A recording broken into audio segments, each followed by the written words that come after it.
الحمد لله رب العالمين الأحد الصمد المنفرد بالجمال والجلال والكمال، ثم الصلاة والسلام على أشرف الأنبياء والمرسلين نبينا محمد بن عبد الله،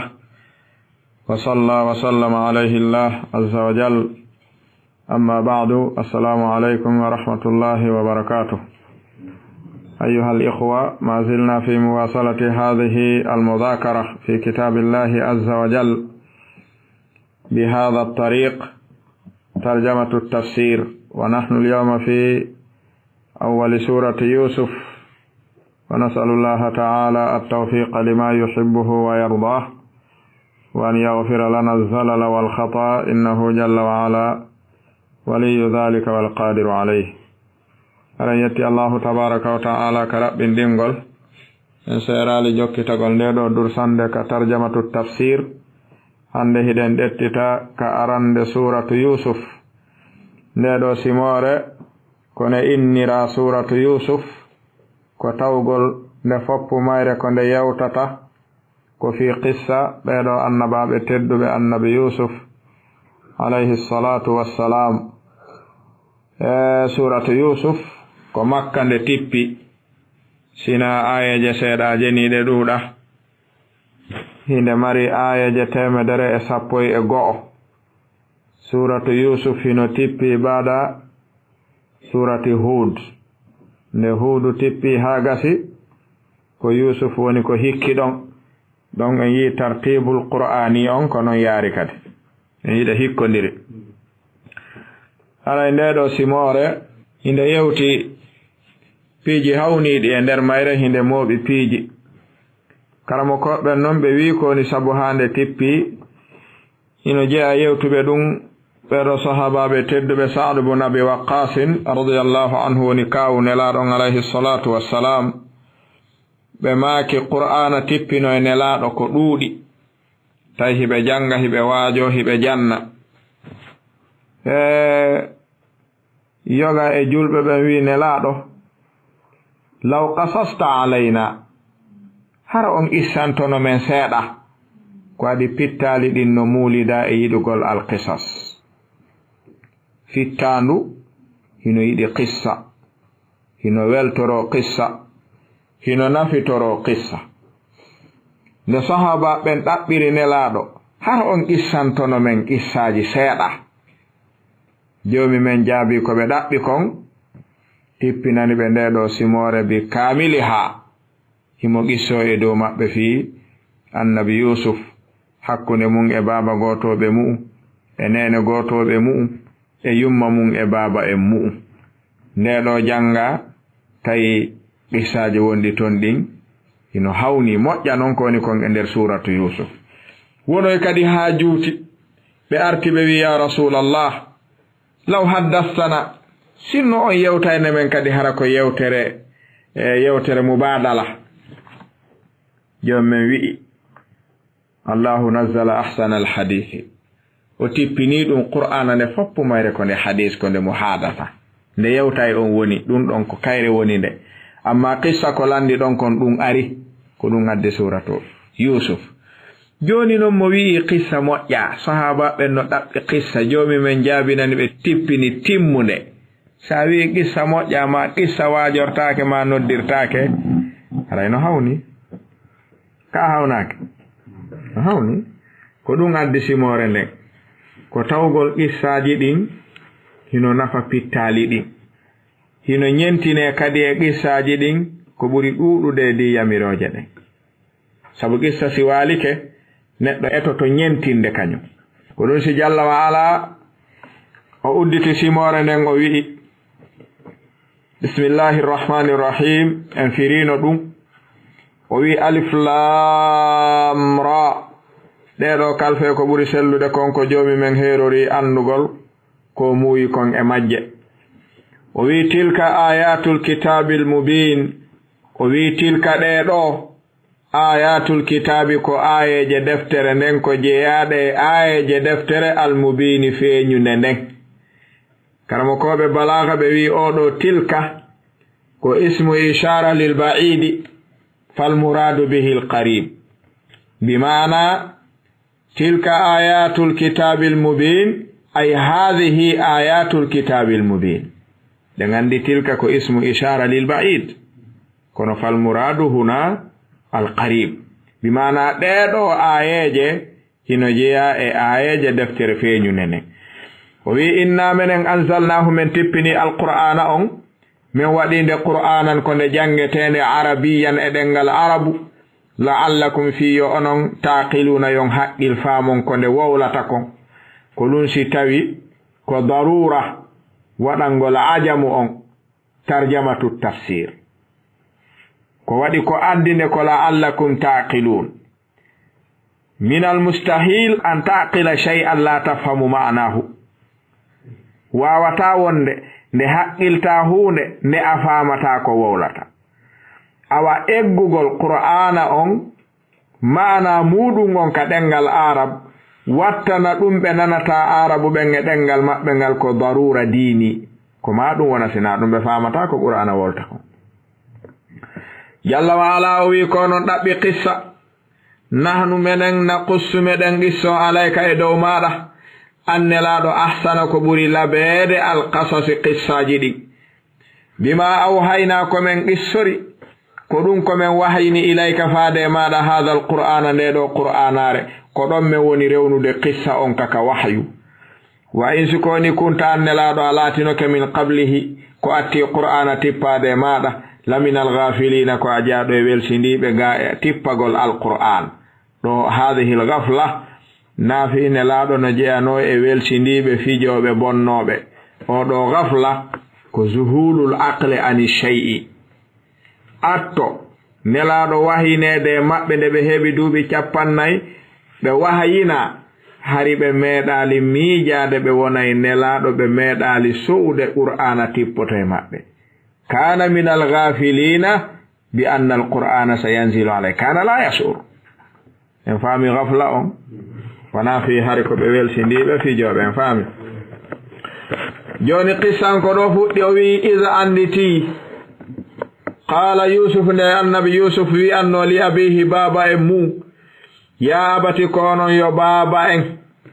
inni min ra'aytu mi yi'i hande ahada ashara 11 kawkaban koode mi yi'i washamsa e nange nge wal qamara e lewru ndun ɗiɗo fof ra'aytuhum mi yi'iɗi li wonandelan hande sajidina hiɗi sujjananmi hari ɗum no selli ka diina maɓɓe nde bani adama sujjanta bani adam ko ɗum sijo men gayniro e simore nden wa rafa abawayhi ala al arshi wa kharru lahu sujjada hari ɗum ɗon no selli jonon ɗo ahada ashara kawkaban ko baba gotoɓe annabi yusufu ɓen woni ko faanda ɗo ahada ashara kawkaban koode 11 ko baba gotoɓe 11 washamsa wal qamara lewru ndun e nange ngen ko faanda ko al abu wal ummu mi yi'i ɗiɗo fof hande e oɗo jemma ka ɗoygol an ɗiɗo sujjananmi on sayi annabi yaquba wi qala ɓe maki ya bunayya kan yo ɓikkun an la taqsus wata fillo deyta qisso ru'yaka koyɗol maɗa ngol yiwɗa ɗo ngol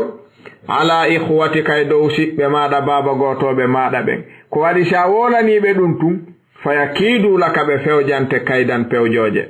ko waɗi annabi yaquba andi ko koyɗol ngol firti kon kono annabi yusuf hari andali on say ko ngol firti kon ko waɗi on say hari ɓe wahayinaka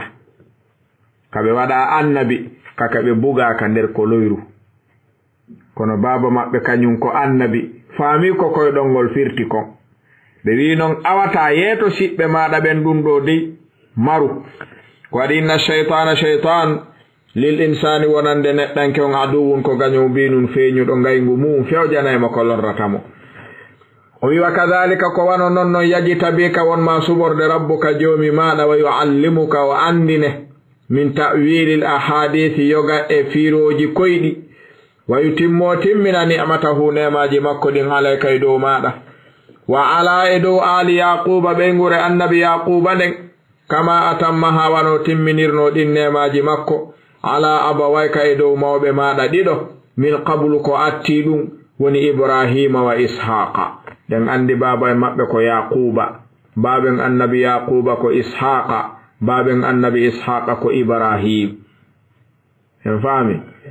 inna rabbaka jomi mara alimun ko andudo ko wadete kon hakimun nyenyudo andudo ka wadete don o wi laqad gondi non ko gonga de kana latika fi yusufa fi annabi yusufa wa ikhwati hakkune mabbe sibbe mabbe ben latike don ayatun ayaje molanade kono ko lisailina ko nande be landibe magissa yobe hedi to ko hawni no der don en yi ko sahaba be landi fi gissa on lisailina ka walamma salu qassa alayhi mo hadi gissa o hadi ko qur'ana dabbi faamali hare yo tawtun himo selli qissa korentinte ko lowdo e mo sella karamo ko jono windi deftere o inni tahdhiru da'iya min al-qisas al-wahiya noddanowo jomi men yo rento noddirgol yimbe ben qissaaji di sella kono noddanowo jomi men ala makko burdo mawnude on ko qissa ko di al-qisas ko junudun mujannadatun fi islahi an-nufus wa tarbiyatiha ko junudun mujannada ko lisailin wonande landotobe ben yobe hedito anditi izo qalu ne be wi anno be wi be jodi hakkune mabbe kambe ahada ashara kawkaban on be wi la yusufu ko yusufu wa akhuhu e siddo makko wiyetedo binyamin on kambe don dido hawtinene heddibe ben no hawtinene kibe hawti baba be wi ko binyamin e yusuf ahabbu burayide ila abina ka baba emmen minna e dima men enen wa nahnu tawile enen usbatun ko en dental dudungal inna abana baba en meden e ngal do gollal mabbe la fi dalalin hibe majjere mubinin feñunde ko ali be andali yide tebe be e yi baba goto yagal nebi ka fuddi be do be hawtu baba be hawta nene hawtu be nene ben hino jewdade wowla di do annabi yusuf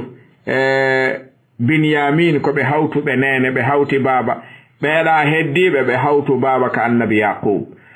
jonnon be wi annabi yaqub no yidi annabi yusuf e binyamin buri be kambe wo baba e mabbe ngal do gollal be hawritali e peewal karamo ko be tafsir be wi la fi dalalil mubinin kongol mabbe ngol do ko be faandi be hawritali e yide tebe be wana fi ko be faandi hibe majjede diina mo dambi majjede diina e annabajo yalta islam en faami on saybe wi kambe tum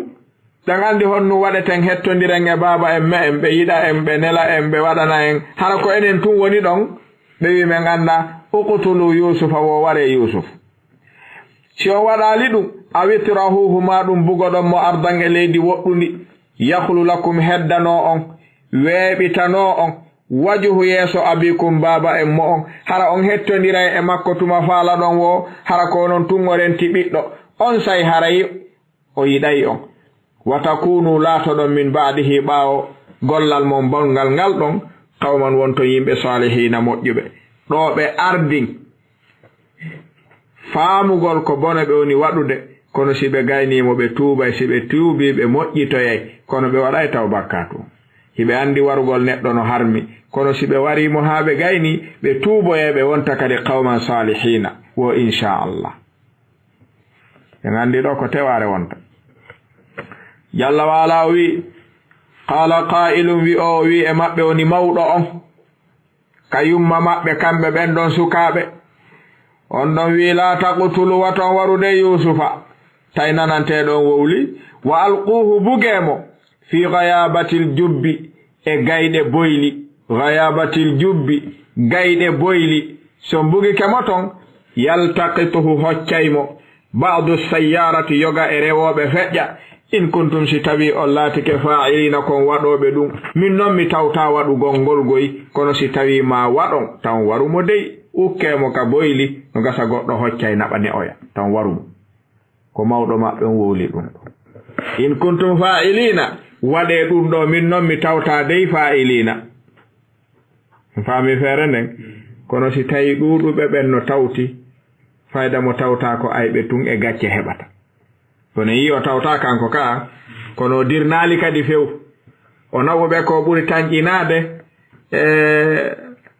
o maayo ta kanko yusuf qalu ɓe ya abana e yinon ka balaga ɓe innay no woodi baabu wiyetengol babul qasr ko kañum ni sen jangi suratu yusuf en yaltinay e maggol babul qasr ka balaga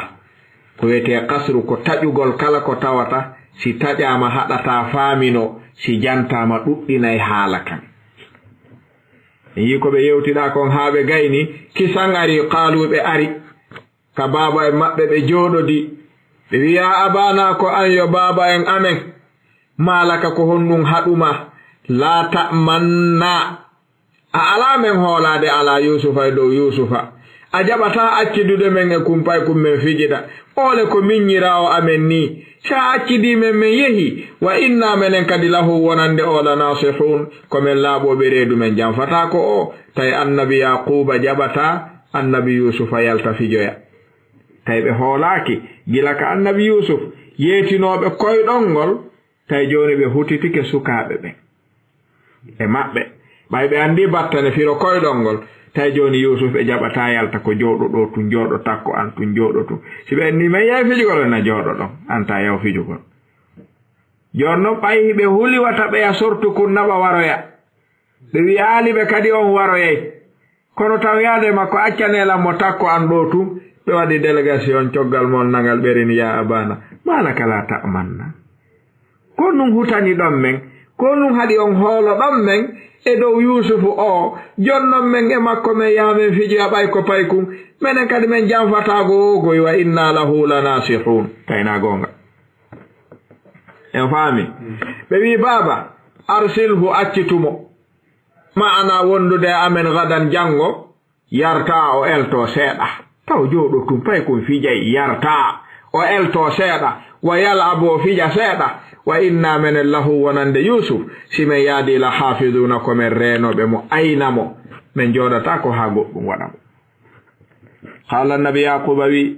inni min la yahzununi hino suninanmi an tadhabu bihi nde yaadoton e yusuf miiɗa yaadon accanelanmo takko an ɗo ko waɗi wa khaafu miɗo huli an yakulahu dhi'bu nde ñaamoytamo bonoru wa antum hara onon anhu ga e makko gafiluna kon welsindiɓe miɗo huli taw yaade e makko joɗɗinonmo ka fijo ton ɗon aynon fiji ndaaru moɗon ɗum haa bono ara ñaama mo accanelanmo ɗo qaaluɓe wi baba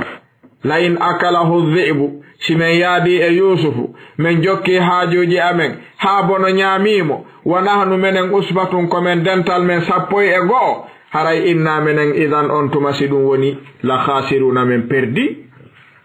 accu men yaada hey ɗo ɓe yahay ɗo ma ɓe yaada ko waɗi addangal wono fertede dirne annabi yaquba wi awa yahe ta bono ñaamumo dey ta fuy waɗumo dey ɓe wi si goɗɗum waɗimo tun haray inna idan la khasirun accu men yaha men aynay falamma dhahabu bihi nde ɓe ɗetti annabi yusuf ɓe yaadi e mu'um ka ladde ka fijoyte to wa ajma'u ɓe haldi ɓe fotti an yaj'aluhu de ɓe ukkoytamo fi ghayabatil jubbi ka gayɗe boyli ka koto maɓɓe wiwno ɗon ko ɗo noon wa awhayna ilayhi ko ɗo ɓe waɗa annabi tawi ma sala sahiran ko ɓe paykum ko ɗo ɓe waɗa annabi joomi men neli jibril wi yaw yetoɗa yusuf latunabbi annahum ma yetitoɗaɓe bi amrihim fiyake maɓɓe haala ko ɓe woni wadde ɗo ko ñande goo wahum hara kamɓe la yash'uruna ɓe so a andude ɗum ɗo ko tasliyatan lil qalb kota annabi yusuf miijo de ko satti o ɓe maaye taɓe hulu ɗum ɓe yultoya few kala ko ɓe waɗi ɓe marsoyta yoɓe jokku yoɓe accuɓe ɓe waɗa kala ko ɓe faala ko waɗi ko ɓe woni wadde ɗo aduna yiltodiro e ha ñande goo ɓe inna ene hal alimtum ma fa'altum bi yusufa wa akhihi idha antum jahilun ɓe inni a innaka la anta yusufu aroyi ka aroya ɗum a yeetitoytoɓe ɗum idan si tawi ɓe yeetama a yeetitoytoɓe ɗum hande ko a paykum holliɓe mayata e ɗum ka ɗum ɗo ko tasliyatul lil qalb accuɓe yaho on sayi ɓe ɗetti annabi yusuf ɓe ukki woɓɓe maɓɓe kadi faala koto maɓɓe oya mawɗo wi ɗon wa alquhu fi ghayabatil jubb o jonni ɓe kadi feere no ɓe okkira ko waɗi kanko himo tawti gollal ngal seeɗa o tawtangal bus o wi wata ngunumo dey o helay ma o maaya hara o wata ƴawde yo gandi honno okkirtonmo fi ghayabatil jubb ɓe wi men anda koye ngukkumo e ɓoyli e ƴogirdu poore ƴogirɗon siyowal haɓɓa ngal ngal tumbomo nder ton ɓay o janɗa tippiniron mo doyi haa jooɗoyo si jooɗike taƴon ɓoggol ngol tawoyamo hara alano ƴawra so maayay to ngo maayana hoore makko kono taw liɓumo hara ko noon waratamo ɓe wi o wi hiɓayna fiyo ƴaway waɗe noon ɓe tumbimo ka nder siyo mum anda ko jokka kono jommen yeetikemo ko wonoyta kon ɓe tippinirimo doyi haa jooɗoy ka nder ndiyam ɓe taƴi ɓoggol ngol ɓe yehi ɗo ɓe faami kan ɓay tun ko yahulu lakum wajhu abikum ɓe ɗaɓɓi yusufu tawtoyta baba mum ɗo ko pay kum wata ƴawde koloyru ka ɓe yehi ɓe jokki haaju maɓɓe annabi yusufu woni nder ton haa tay ndiyan ɗan no ɓunni kono ɓay ko jubbu ko woyndu yaaju ndu wonata na bi'ir jubbu ko woyndu yaaju ndu no serti e bi'ir koko faaɗi ɓe eti ɓe ƴawi ka ndiyan ɓe jooɗi e fetere wonde e dow ndiyan ɗan seeɗa ɗon tay ndiyan alaa ɗon ɓe jooɗi ɗon ɓe jebbili e ko joomi men waɗata kon mahin wa ja'u abahum isha'an yabkun ɗum ɗo karmokoɓe tafsir wi'i wo anna buka alkadhibi la yadullu ala sidqihi woɓɓe no waawi moƴƴinde wullugol woɓɓe waawata wullude sina heɓi ko woni goonga wullugol ɓe no woodi wullowo e fenaande ɓen no woodi e yimɓe ɓe o yata faatunde si waɗi goɗɗo no wowla haalaaji mum aduna haa hewta iiro wulla ɗon haaɗi loppina doloke o ɗon naa ɗo moƴƴini ndu wullaandu no woodi noon ɓe tawata waawata wullude ko wakkili woosina ko heɓu ko wullini ɗum ɓeeɗo noon ɓe waawi moƴƴinde wullaandu ko waɗi wa ja'u abahum isha'an yabkun ɓe arti andi ko bimbi ɓe yahuno fijugol ɓe artiri kiikiiɗe wa ja'u ɓe ari abahum ka baaba maɓɓe isha'an kiikiiɗe tay yabkuna hiɓe wulla gooto fof no wulla hiɗi ƴaara haalu ɓe wi ya abana ko an yo baaba amen inna menen zahabna men yahuno bimbi nastabiqu tay meɗen adondira meɗen fampo meɗen fija wa tarakna men acci yusufa himo jooɗi inda mata'ina ka donkoy amen koye woni ɗon men ayninimo donkoy koy fa akalahu dhi'bu ñaamimo ɗon bonoru ndu ko hulnoɗa kon woni baaba fa akalahu dhi'bu wama anta an non baaba a wonali bi mu'minin lana ko a gonɗinanowo men ko men wowli ɗo kon walaw kunna sadiqina haysi ko men gongunoɓe na noon fi ko men fenuɓe law on ko ɗum nafi ɓe wawali haala ko ɗayɓe ka haala undur kullu aqilin yarif annahum bayyanu kadibahum on yii baaba ko men wowli ɗo kon meɗen felliti on hoolata ko men ɗum haysi ko goonga men wowli awa ko honɗum men wowli na ayi ɗo ɓe fenni hoore maɓɓe ɓe andaali ulama un nafsu koye ɗum nangata fenowo ɓenni yo wallaw ko waɗi law ko harfu imtina'in limtina'in walaw kunna sadiqin ma annana kadhibin idha kunta la tusaddiqna walaw kunna sadiqin fa kayfa tusaddiquna wa nahnu kadhibun men fenay woni goy law on fenni ɓe faamali en faami annabi yusuf wi ajaban li zaka'i dhi'bi kayfa ya'kulu dhi'bu ibni wa yatruka qamisa ibni wo embandu bonoru no ƴoƴi embandu no ñeeñi embandu no wakkili ndu ñaami yusufu ndu acci dolokke o aywa ja'u ala qamisihi bidamin kadhibin ɓe hirsi dammol ɓe wuji yiƴanɗan dolokke on ɓe ari ɓe wi hey ko ɗum bonor nun heddine Yusufu dolaka men waawi hettude heddi kon fof ndu ñaami annabi yaquba wi embanuno joji embanuno ñeeñi honno awa gasi ɓay on wii ɗum wa jaa'uɓe ardi ala kamisihi e dow dolake annabi Yusufu on bidamin ƴiiƴan kadibin fenande jang tayna goonga jang kamɓe wuji dolake on ƴiiƴanɗa woni damin kadibin qala annabi yaquba wi balsi ko woni ko wowluɗon kon na goonga sawwalat lakum cuɗani on anfusukum pittali moɗon amran fiyake kono noon fa sabrun jamil mi muññoto muñal labangal mi wullitatako wallahu ko allah on woni almusta'anu wallinorteɗo on ala ma tasifuna e dow ɗum ko wonɗon sifade mi accirimo annabi yaquba meeɗali jaɓude yusufu maayi ha yusufu arti ɗum wiyete asiqatu billahi awa joni eko jommi waɗata kon wa ja'ata ari sayyaratu feƴƴoɓe ɗum wiyete sayyara seteɓe feƴƴoɓe ɓe ari ɓe weeri ɓe fowti fewndo ka ko loyru ndun woni ɗon hiɓe yuɓɓino noon arabuɓe ɓen si ɓe yalti setew ɗo ɓe fokkitu haray ɓe mari defowo ɓe mari ƴoogoyowo ɓe mari teenoyowo ɓe mari huttowo ɓe mari hirsowo kamɓe ɓe jogii ndi juɓɓudi ɗo ɓe fokkitu kala ka ɗon ɗaɗen ko an ɗaɓɓanta e ndiyan haa hewto en on wiyete waaridahu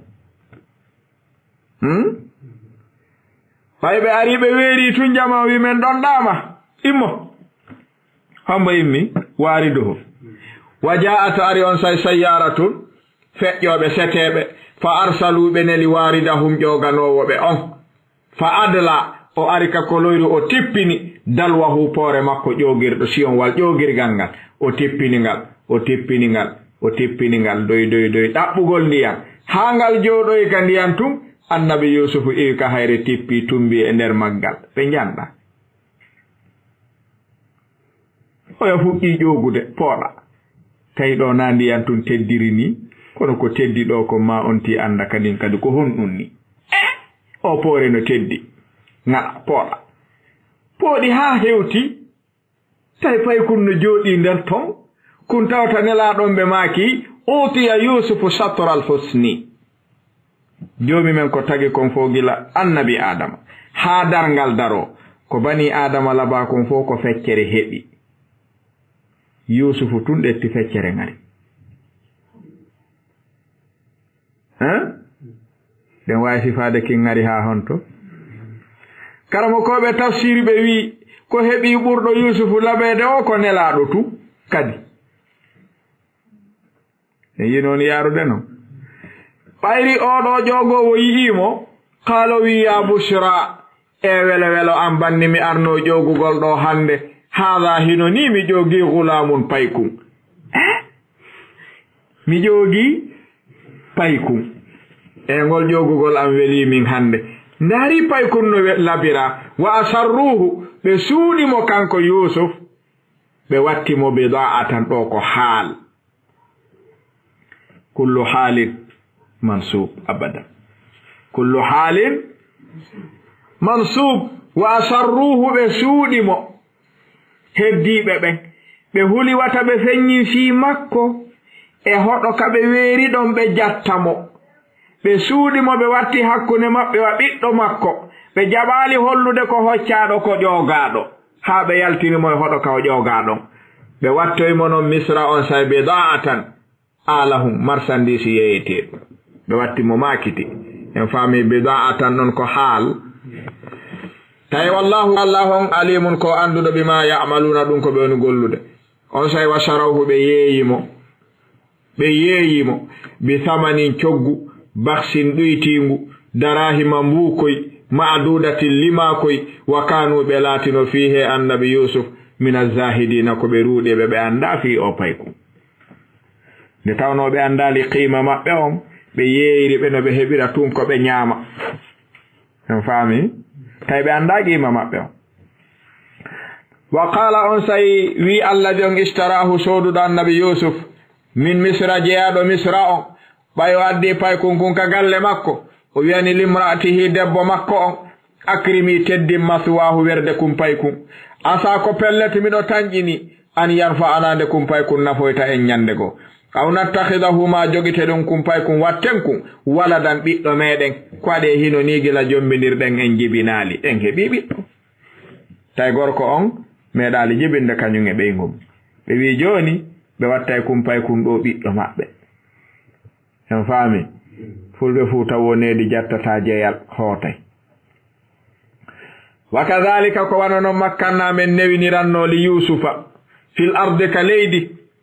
walinuallimahu e fiyo men andimo min ta'wili al ahadith fi rukoydi yo jama on faamu ko nebi wo ko nebi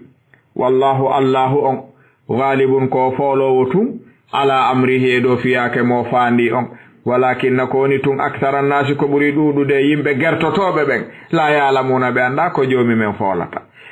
wono walamma balaga tumane annabi yusuf yottino ashuddahu tidugol mabbe ataynahu men okkibe hukman nyanjal wa ilman e gandal dum no beydi e do annabankaku ngu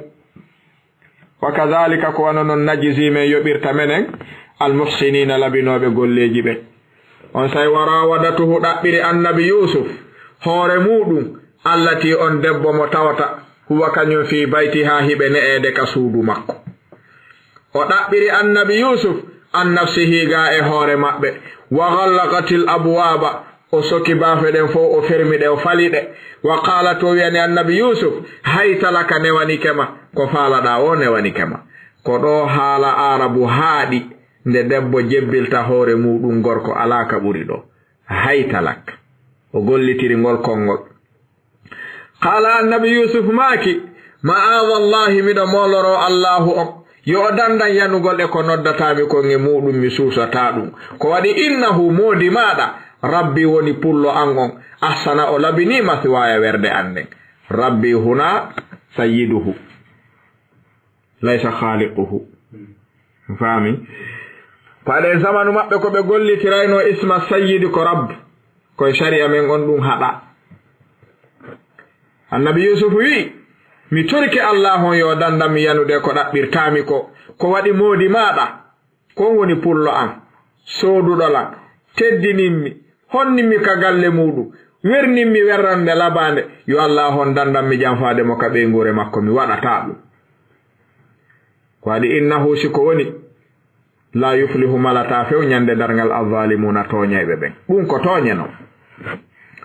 on sayno wala kadu gondi tay ko gonga hammat bihi debbon himmiri annabi yusuf tigiri wa hamma biha annabi yusuf kadi himmiri e mudu lawla sinno wanano arra'ande be burhana rabbih sede jomi mabbe dalil jomi mabbe on kongudi ko are dum kon no duudi hakkunde salaf karamo ko be firtobe be woɓɓe dogay o wa hamma biha wula kay si a wi wa hamma biha annabi yusufu himmiri debbo on ko waɗi himmeɗen cheikhul islam ibn taymiyata ɓe maaki dogoɓe ɗum ɗo ɓen ko majjaɓe arabu no wowlirtano ko waɗi ko maqamu annabankaku ngun ɓe woni dogude annabajo on himmira zina ene annabajo wadi zina o huwa su'al ko wadi himme ko didi wodi hammul khatira wodi hammul israr be wi debbo wala kada hammat bihi ko hammul israr o jogi kanko ko gollangal tigiri o darani hamma biha ko hammul khatira ko miijo ko neddo wawata jogitaade kon haqqille mabbe den yehe mum be wawata no doginde de dum ka fewndi do kono tawsi be latinno ko haqqille den immani ko na mo himmiri bone o fooli himme den o acci bone on haray mo mari baraje on accugol don taw mo nginyini e joni honnum hade firen dum honnum hadata وقالت أي ولقد همت به ودبنا مري هم الإصرار على الفعل وهم بها وني هم الخطيرة حق لدن يميجون دوغنو يهي مؤون كونو غندي نانغال فولي دوم يرون كلاتين دفو joni honto ngiñore nde men ɗo si neɗɗo himmiri bone o acci on bone ko barajo windante ko acci kon ka ko bakka to windante ko himmiri kon na on hadis gasi ka arba'in an-nawawiyya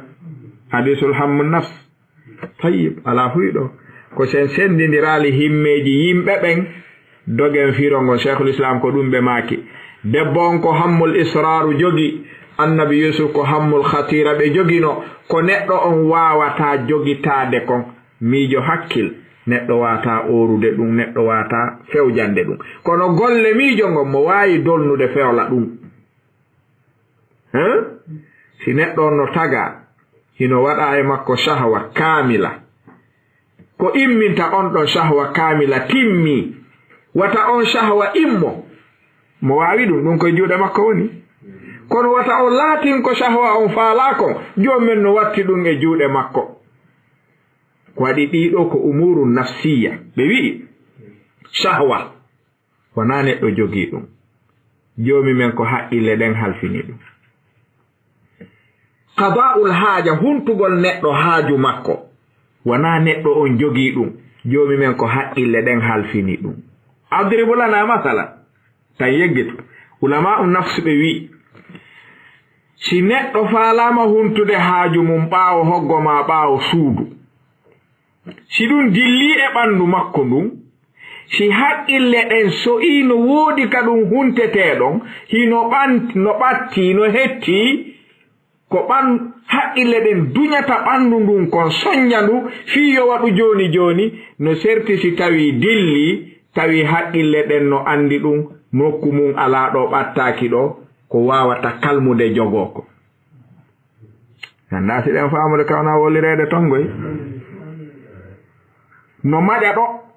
joni joni tawa faalama yaade nokku goo e mum ɓaawo hoggo ma ɓaawo suudu kono anda ɗum nokku mum ala ɗo ala kadi ɗum wawata newade ɗo haqqille ɗen si felliti ɗum ɗo tun ɗe yeggintinay taw ɓanndu ndun ɗum ɗe jokkita goɗɗum ngo so yehoyi haa o yii ka naateteeɗon o yii ka hunteteeɗon ɗo yo naatu so wakkilaki o waɗa e bone ara ayna ko waɗi ɗum ko haqqille ɗen jeyi ɗum wona ɓanndu jeya ɗum en faamude ka ngala faamude tuuyo kadi tuuyo yo neɗɗo tuuyo mum immoro ko waɗa konge neɗɗo fii sonnaaɓe ɓen ɗum wona neɗɗo jogii ɗum ko haqqille ɗen jogii ɗum neɗɗo jogaaki ɗum en faamude karamo koɓɓen ɓe wi'i no woodi gorko no jomba sonnaaɓe hara ko sertuɓe si joomi men ɗetti haqqille ɗen natti e gooto ma natti e ɗiɗo ma natti e tato haray hande kadi haqqille makko ɗen ko heɓata ɗon shahwa kon heɓata e mo joomi men waɗa haqqille makko ɗen e mu en faamude ko ɗum si joomi men wi'i ɗon walan tastati'u an ta'dilu bayna an-nisa'i walaw harastum sa jombi tun gila gooto ɗiɗo ko wakkiliɗa wo ko nunɗuɗa wo siidi hara ngurdam maɗan fof ko dewal ñallay horude walay juulude hippa gite sa faala udditataɗe ko wakkiliɗa wo ko wakkiliɗa a wawata wiide rewɓe ma ɗiɗo ɓe jombuɗa ɓen no fotanammi ter nder gaa ka ɓernde wallahi ɗon fotanammi ter jomi wiya fenay ko waɗi kollan o golliri a wawa ɗum ka yaasi noon a jeejaka hollugol no woodi ɓuran ɗon ɗum sa waɗi ɗum nge huɓɓay ka nge huɓɓata kono noon no fotane gaa ɗiɗo tato nayo ɗum a wolay ɗum tun siɓe anndi ɓe hutoma ɗum waawi wolde fenaande on ma ɗum waawi wolde ko alaa honno ma ɗum maaka njani honno nani ko wuulu ɗon on nanaali ko joomi me wii kon on waawata ɗum da wiya ɗum no fota moodi nun ɗe tunge ko feeñi kon nder ton mare siko janngoɓe ɗo ɓe wolante ɗum ka wiigol min wallahi on fof ɗon fotanan mi ter ka yaasi hii fonnu kono gaa on naa goonga joomi walan tastati'u a waawa ɗum ko waɗi ɗum wonaa an jeyi joomi men jonnu ɗum haqqille ɗen ngandi non ɓay haqqille ɗen koye mum waɗa si haqqille ɗen hooti e mu'um si a waawiɗe surude ko teddungal ɓeydanima ko si ɗe foolima a waɗoyi marɗa gacce ɗen en faami joomi wa hamma biha ko hammul khatira miijo ngon si ɗum weeɓi tanike ma wawata ronkude miijaade ɗum kono noon ɗa waawi ronkude laatinde ko miijo ngon faalako fahimna jalla wa ala o wi annabi yusufu himmirno ɗum kono lawla sinno wanano an ra'a nde ɓe yi burhana rabbihi woni seede joomi maɓɓe mo joomi waɗi ka nder ɓernde on hollayɗo neɗɗo on doola mo angal waɗugol ko tikkinta joomi meɗen kon hari ɓernde haqqille ɗen yehii e mum o wi kadalika ko wana noon linasrifa anhu fiyo men suru men itta e maɓɓe assu'a bone on wal fahsha e pankare on innahu annabi yusuf min ibadina no jeeyaɓe amen almukhlasina laɓɓinaɓe ɓen dandaɓe ɓen o yiide doole maɓɓe pottinama feere maɓɓe pottinama ko joomi men laɓɓini ɓen wastabaqal baba kamɓe annabi yusuf e debbo on ɓay nder ton faaɗi annabi yusuf hucciti dogugol taw ɓattoɓe mata ɓe ɓattomo ɓe hucciti tun o iwtiri ɓaawo o jokki wa qaddat debbo on seekiri kamisahu dolokke annabi yusufu on min duburin ka ɓaawo dolokke o nangi dolokke on ɓaawo fiwata ɓe yaltu ɓe wippiti tun o seeki seede heɓi ko holla ɓe forsa ɓe doola laataaki kadi faamude dalil o min duburin immorde ka ɓaawo wa alfayaɓe tawi ɗon allahu akbar sayyida ha moodi debbo on ladal baaba ka damal tawi himo artude mo fii naatugol en yii gorko on hari no yalti no yehi haaju mum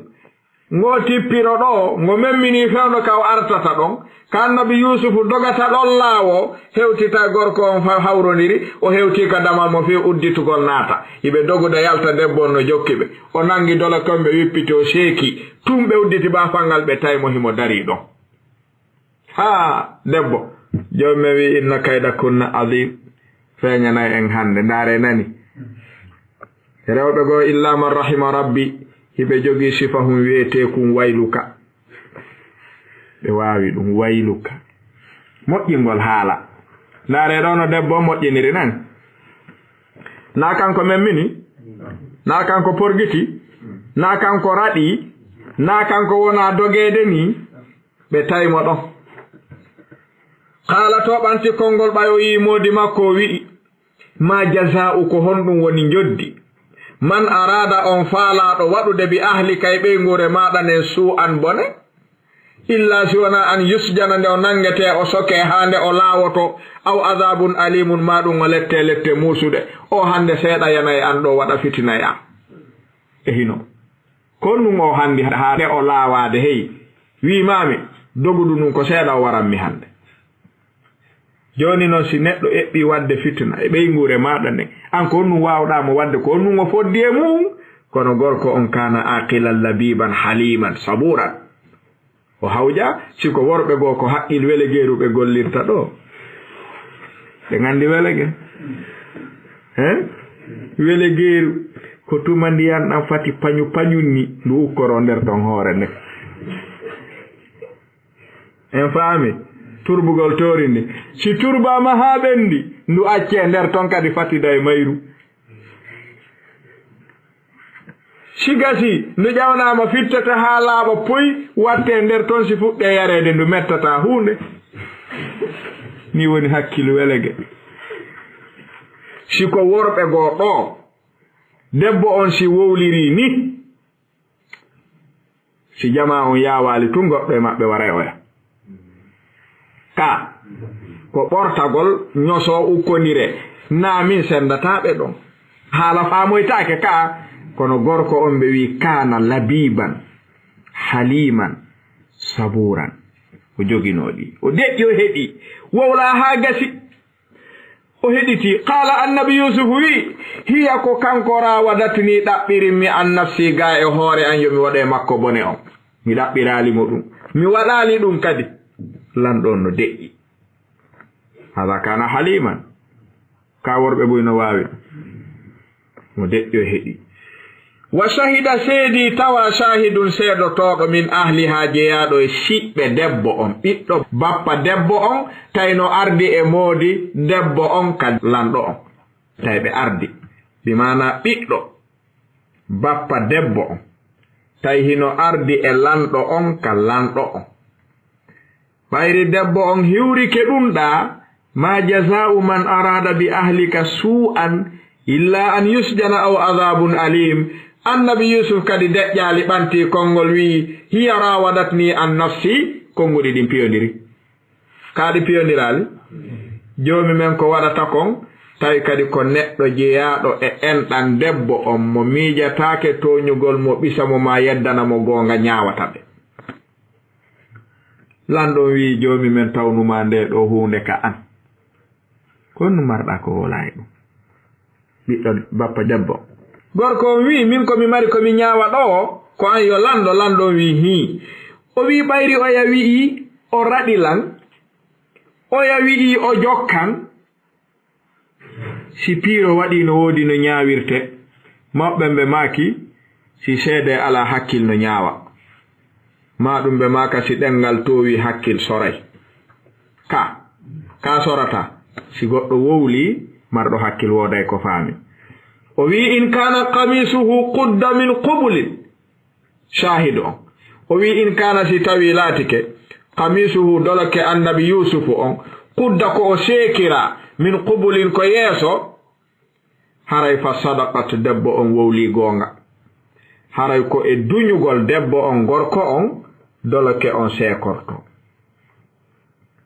haray debbo on wowli goonga wa huwa haray gorko yedduɗo on minal kadibina ko jeyaɗo e fenuɓe ɓe